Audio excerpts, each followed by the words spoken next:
Hi guys, welcome to the channel. If you're new here then hi, welcome, and if you're returning then hello. Thank you for coming back. Now I'm going to apologise in advance because there is so much gardening going on around me that there's a lot of noise in the background, so I do apologise if you can hear it. I just want to start off in saying I hope everybody is well and staying safe. I hope this video forms some form of escape for you. So yeah, I just wanted to say that before we go into the video. So today I'm going to be sharing with you 4 examples on how I keep my projects neat and tidy.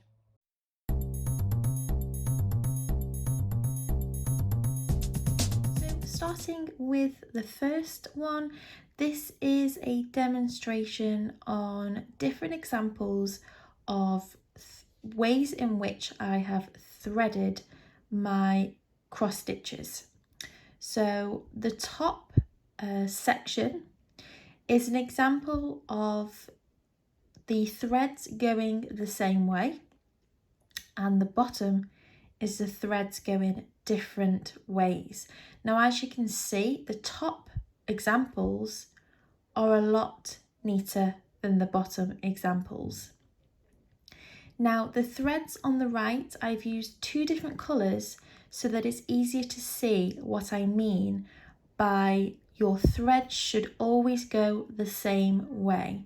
So the bottom thread should go the same way, and then the top thread should go the same way. So as you can see with the orange, taking the thread from the bottom, the thread is going from bottom to top, so right to left, and then the pink thread starting from the bottom is going left to right, so bottom to top. Now, on the second example, you can see that the threads are going many different ways, and this then makes your cross stitching look messier. So the best thing to do to make your cross stitching look as neat as possible is to select when you start your pattern to start one way, and then you will then choose that way throughout the process. So if you prefer your bottom thread to go from left to right, that's absolutely fine. You will just then need to continue this throughout your project till the end of the project. So that is the first one.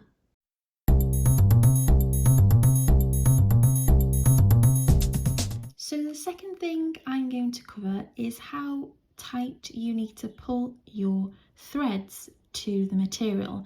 Now, the first option, as you can see, it's been pulled into the material quite hard, and this has caused the material to stretch into the thread, making it look a bit messy. Now, the second option is the opposite. So the threads have not been pulled into the material, meaning the threads are quite thick and loose, which again is not the look we're looking for. And the third option is what we want to be doing. So the thread has been pulled into the material just as much as you can feel the material hitting the thread. So as you pull the thread up into the material, as soon as you feel some form of tension on the thread, that's it. You know that the thread is secure and in place. So the second tip that I want to cover today is just making sure that you don't pull your thread too hard. You'll be able to feel some form of resistance on your thread, and then you know it's tight enough.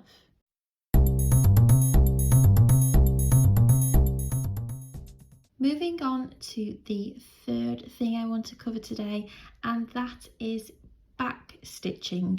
So on the left is an example of back stitching after I have cross stitched, and on the right you can see the back stitch has been done first, and then the cross stitching has been done over the top. And as you can see, there is a huge difference in the two. Therefore, it is really important that you only backstitch once you have completed the cross stitching. So yeah, that is the third thing I wanted to cover.